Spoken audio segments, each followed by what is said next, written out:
So today I'm going to be doing my October wrap-up. I apologize if some of the videos that are coming out in the future have kind of weird lighting, or essentially this lighting. We just had to change our clocks back this weekend, and it's not even 3 o'clock, and it is so dark outside because it's cloudy. There's like no sun today, and the sun is literally going to set by like probably 4:30 or 5 o'clock. So you guys might get a lot of this kind of lighting, so I apologize, but there's just nothing I can do about it because #winter. Anyway, this month I only read 3 books. I read 1 3-star and 2 4-stars. I'm going to start with the 3-star book. It's Midnight at the Bright Ideas Bookstore by Matthew Sullivan. This follows the main character who works at a bookstore. There's like a group of people. I guess some of them are homeless. Some of them live in like, I can't remember what they're called, but like essentially just like homes for like, I guess people with like mental illness or like disabilities or whatever. And a lot of these people tend to just hang around the bookstore to kind of keep warm and hang out and like read the books or whatever. One of the book frogs ends up committing suicide in one of the sections of the store, and when Lydia, the lead character, finds him, there's something in his pocket that's like a clue to her past, and then she's trying to unlock all these secrets of like why this kid had this thing in his pocket. And I felt like it was pretty interesting, but I feel like I didn't really get attached to any of the characters. It was like an interesting read, but I didn't feel invested in them, if that makes sense. So I did give this one a 3. I thought it was good. I didn't think it was like amazing.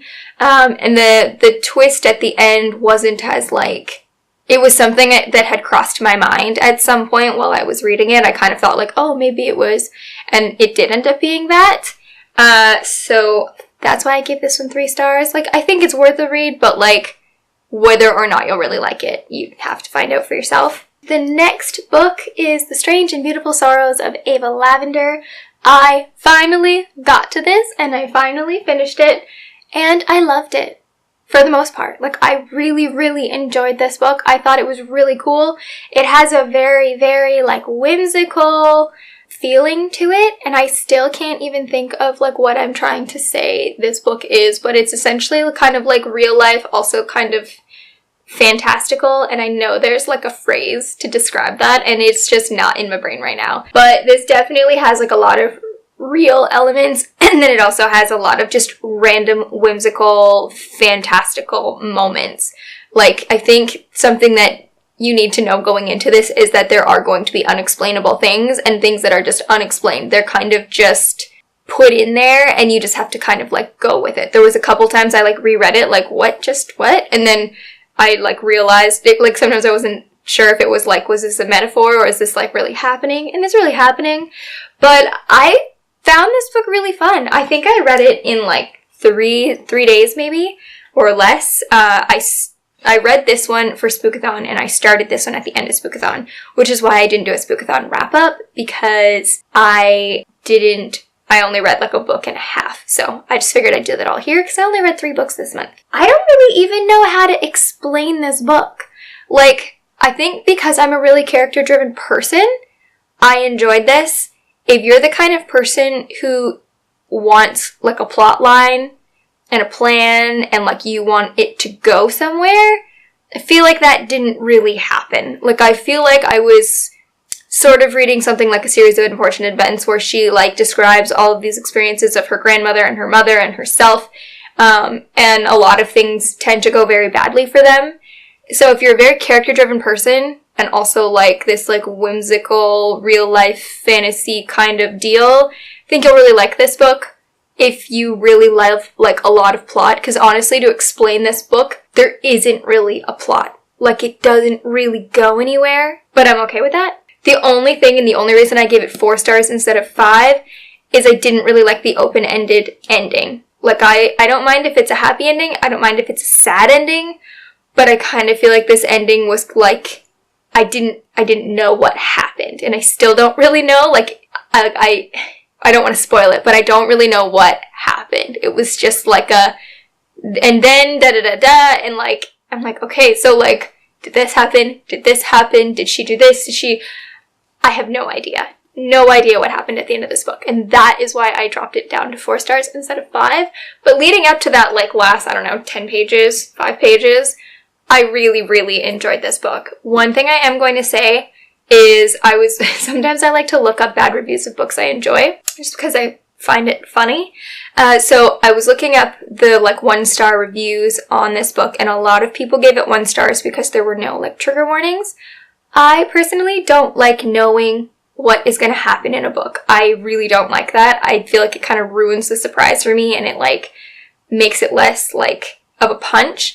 But I am going to say there is at least one scene of a very graphic nature in here, and if you are sensitive and do like trigger warnings, I would say to look up some spoilers just to make sure that you can handle this or not. And that's all I'm going to say, because I really don't want to spoil it. I really don't.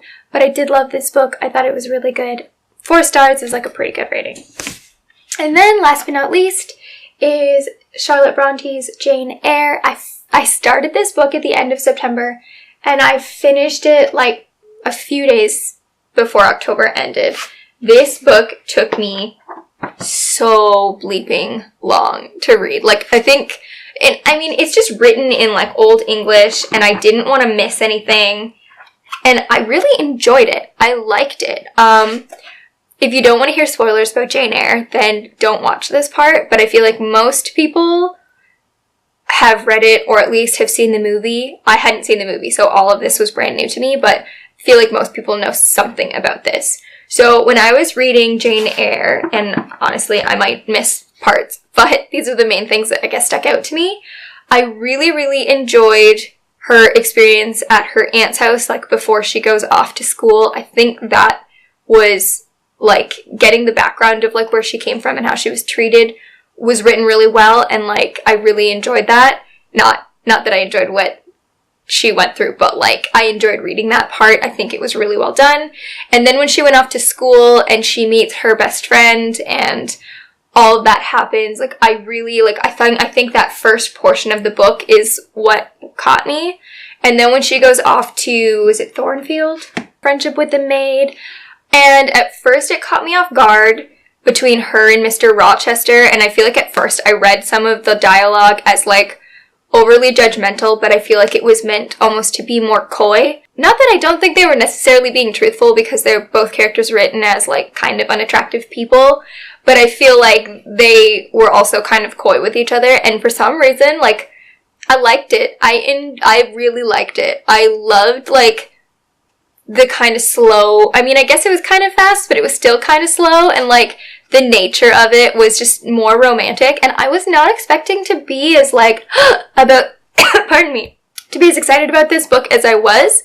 Of course, there's, like, problematic elements with, like, Mr. Rochester's mentally ill wife. Obviously, he probably should have just left her in the other country with her family. I know that sounds bad, but, like, you also can't lock her in a room. But the thing is, I feel like back in the time that it was written, there were institutions that I think you could put people, but they were just as bad, if not worse, than what he did. And honestly, if you're married to someone who's literally trying to murder you in your sleep, like, come on, that's grounds for divorce. That's not, like, I can understand why he didn't tell her. Not that I think it's right, but I can definitely, like, understand how he justified that, if that makes sense. And then there's, like, the other problematic part where he says something like, don't make me resort to violence or something. And again, I feel like that's, and later on it was explained, like, he said, like, he never would have, and he shouldn't have said it. I think he mentioned somewhere in here. I don't know if he said he shouldn't have said it, but he said he wouldn't have. But I feel like it was one of those things that, like, he shouldn't have said it, but in the heat of the moment, he was so distraught, he just, like, yelled out things to try and get her to, like, react or something. Like, I don't see him as the kind of character who actually would have followed through with the threat kind of a thing. I don't know. I liked Mr. Rochester. I did.